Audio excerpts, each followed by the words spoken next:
Imagine standing right there, looking up at something that's held its secrets for, what, over 4,000 years? The Great Pyramids.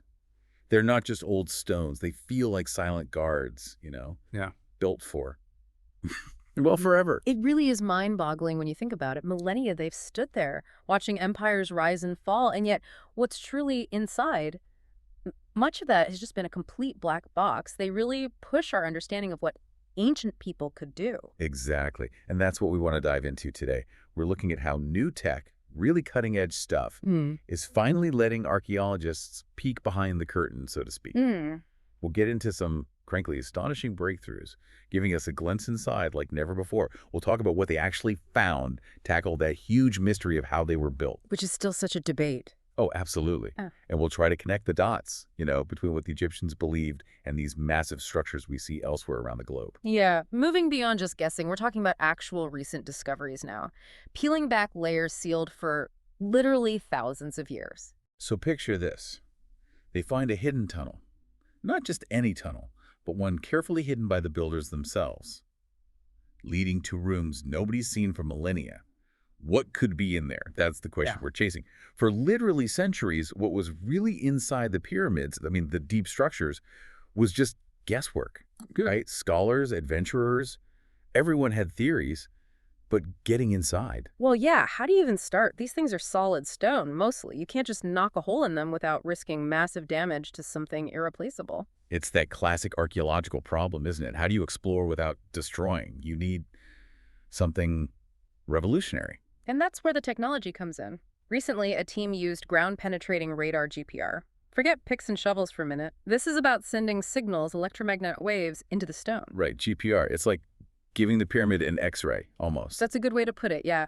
It lets you visualize what's hidden beneath the surface or inside the structure without actually drilling or digging. It sends radio waves in and then listens for the echoes bouncing back. And different materials or empty spaces send back different echoes. Exactly. So you can spot voids, chambers, maybe different densities of material.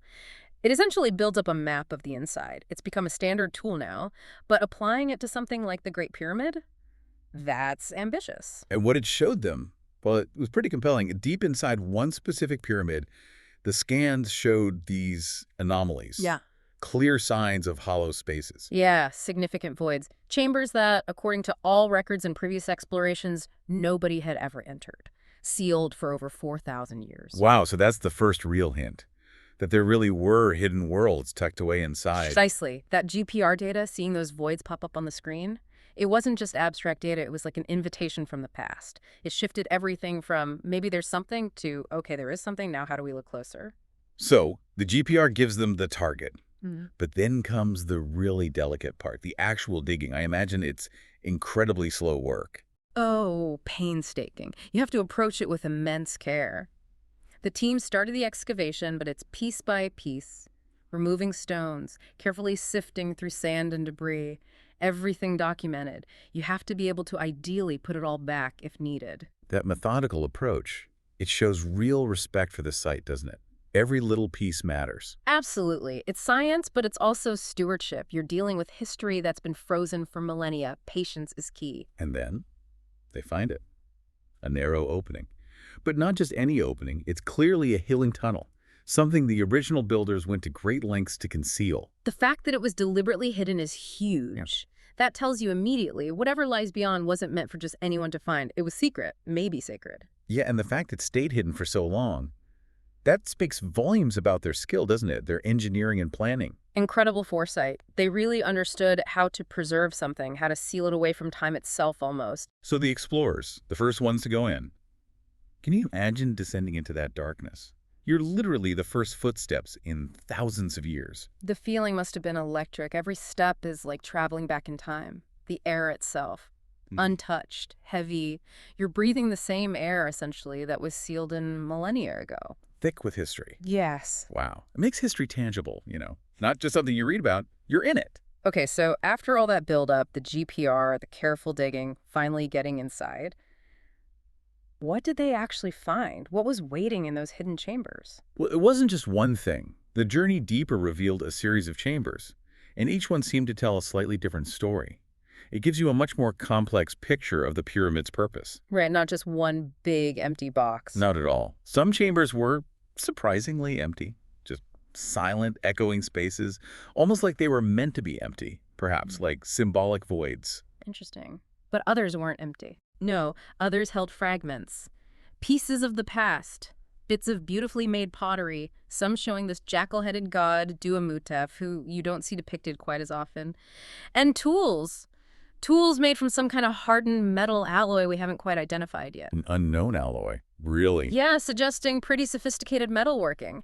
And these items weren't just scattered randomly. They seemed carefully placed, like they had a specific ritual meaning. And the walls? Any inscriptions? Oh, yes. One larger chamber in particular was covered in intricate hieroglyphs. Floor to ceiling, almost. And this wasn't just standard stuff. It showed a detailed procession, like a solar boat journey. Ah, the journey to the afterlife. Exactly. But with details they hadn't seen recorded quite like this before. Names of lesser-known deities, specific stars and constellations linked to certain times of the year in the Egyptian calendar. It was like finding a lost chapter of their cosmic guidebook. That's incredible. Like a direct message about their beliefs and their very sophisticated understanding of the sky. Absolutely. It gives us insight into their rituals, yes, but also their astronomy, their calendar, how they saw the pharaoh's journey after death playing out amongst the stars. It's a level of detail that's just invaluable. But you mentioned one chamber really stood out. Yes, a smaller, more central chamber. And what they found there, well, it left no doubt. Fragments of what was clearly a burial shrine. A shrine. Inside the passage. It seems so. Remnants of sacred oils in small jars, pieces of broken statues, maybe deliberately broken as part of a ritual, and an array of these tiny, perfectly made, miniature funerary tools. Miniature tools. Yes, like models. Everything was arranged with such obvious care. It felt like a setup, you know? Right. Placed there specifically to help guide the deceased, to provide for them in the next world. It's a very powerful, very direct connection to their core beliefs about death and rebirth. It really brings it home, doesn't it? The sheer effort and belief invested in ensuring that journey to the afterlife. Tangible proof right there. Exactly. It moves beyond general ideas about their religion and shows you the specific practices, the actual items they thought were essential for the soul's passage. It really underlines the pyramid's role as an active machine for the afterlife, not just a marker. Okay, so we have these incredible finds inside. But for me, and I think for a lot of people, the biggest question mark still hangs over the outside. Just how? How on earth did they build these things? Ah, the perennial question. And honestly, it still baffles engineers today. You're talking about millions of stone blocks, each one weighing several tons, some much, much more. Quarried miles away sometimes. Right. Then transported, lifted high up, and placed with unbelievable precision. The accuracy is, well, modern construction struggles to match it consistently, even with lasers and cranes. The logistics alone are staggering to contemplate. And it's not just stacking blocks, is it? There's the alignment. That's maybe even more astounding. The pyramids, particularly the Great Pyramid, are aligned almost perfectly to true north, south, east, and west. We're talking fractions of a degree. How? How could they possibly achieve that kind of accuracy back then? That's the million-dollar question. And then you have internal shafts and corridors that seem to point very specifically towards certain stars or constellations at particular times. It strongly implies astronomy wasn't just symbolic. It was integral to the design and construction, baked right in. So their knowledge of the stars was somehow translated into engineering and architecture on this massive scale. It appears so. It suggests this incredible fusion of sophisticated observation, advanced mathematics, geometry, certainly, and profound spiritual belief driving the whole project. They weren't just building a tomb, they were building something that mirrored the cosmos as they understood it. So, okay, the theories. How'd they do it? What's the mainstream thinking? Well, the most widely accepted theories involve immense manpower, yes, but skilled labor, not just slaves as popularly imagined, highly organized teams. They likely used complex systems of ramps, maybe straight ones, maybe wraparound ramps, or even internal ramps that's still debated. Ramps to drag these huge stones up. Plausibly, yes. Using ropes, levers, rollers, maybe sledges on wetted sand to reduce friction. It relies on incredible organization, ingenuity, and sheer human effort over decades. But there are other ideas too, right? More out there theories. Oh, definitely. Because the scale and precision are so hard to fully explain with just ramps and ropes, some people speculate about lost technologies. Perhaps advanced knowledge of acoustics or vibration to move stone, or even, forms of concrete casting rather than just carving solid blocks.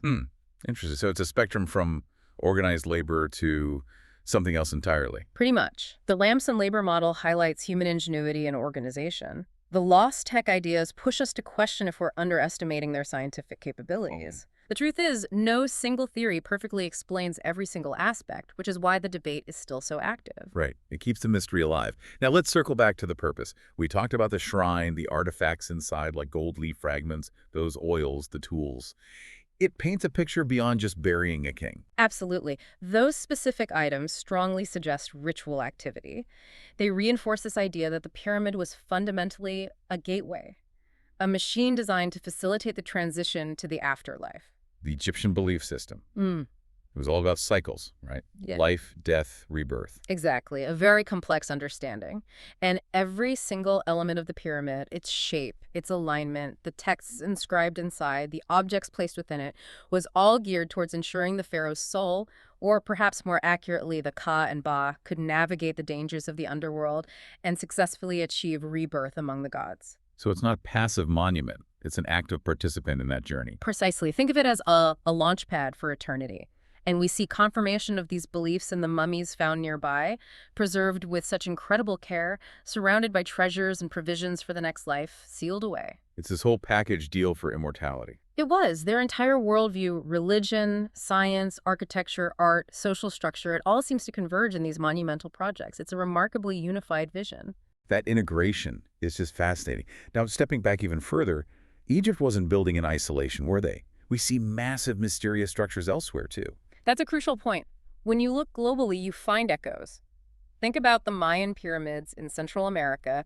Totally different culture, different time, but still pyramids aligned astronomically. Or temples in Asia, Yeah. like Angkor Wat, also with cosmic alignments. Exactly. Or even Stonehenge in England. Much older in parts, different form, but again, monumental stone construction, complex astronomical alignments, likely tied to ritual and perhaps beliefs about life, death, and the cosmos. So you see these recurring themes pop up across continents, across millennia. It makes you wonder. It really does. Were these cultures somehow connected in ways we don't understand, sharing knowledge across vast distances much earlier than we usually think? Or is it something deeper? Something universal about how humans interact with the landscape, the stars, the big questions of existence. Perhaps. Maybe these structures represent a kind of fundamental human impulse to build monuments that connect heaven and earth. A shared ancient wisdom about our place in the universe that expressed itself in different ways but drew on similar principles. It's a profound question about shared human consciousness or lost knowledge. A global pattern hinting at something we've possibly forgotten. It certainly makes you think. And even today, with all our technology and distractions, Egypt's pull is undeniable. Right. People are still glued to documentaries, reading articles, debating theories online. Millions of people. The pyramids haven't lost any of their power to capture the imagination. They loom just as large now in our minds as they did on the Giza Plateau thousands of years ago. It's that enduring mystery, I suppose, that sense of monumental achievement that we still struggle to fully grasp. Absolutely. And despite all the incredible science and discoveries, like the ones we've talked about, these structures still hold their secrets close. They inspire awe, and they keep pushing us to ask big questions about who we are and where we came from. And really, what we've covered today, it's just scratching the surface, isn't it? We talked about one tunnel, some chambers, but beneath the Egyptian sands, there must be so much more waiting. Almost certainly. Every new discovery, like this hidden passage, it answers some questions, but honestly, it usually opens up a dozen new ones. It's a constantly evolving story. It never really ends. The narrative keeps unfolding. Exactly. The story of ancient Egypt isn't finished history. It's alive. It's being rewritten with every scan, every careful excavation, and the questions it raises. Sometimes they tell us as much about our own time, our own assumptions, as they do about the past. So as we wrap up this deep dive, maybe leave you with this thought. Were the pyramids just elaborate tombs? Or were they something more? Instruments, perhaps. Tools built with incredible knowledge, aligned with the stars, designed to preserve a wisdom, a connection to the cosmos that might be far grander than we currently imagine. It's a Question worth pondering. The story is definitely not over. It's still unfolding, and we invite you to keep exploring these questions right along with us.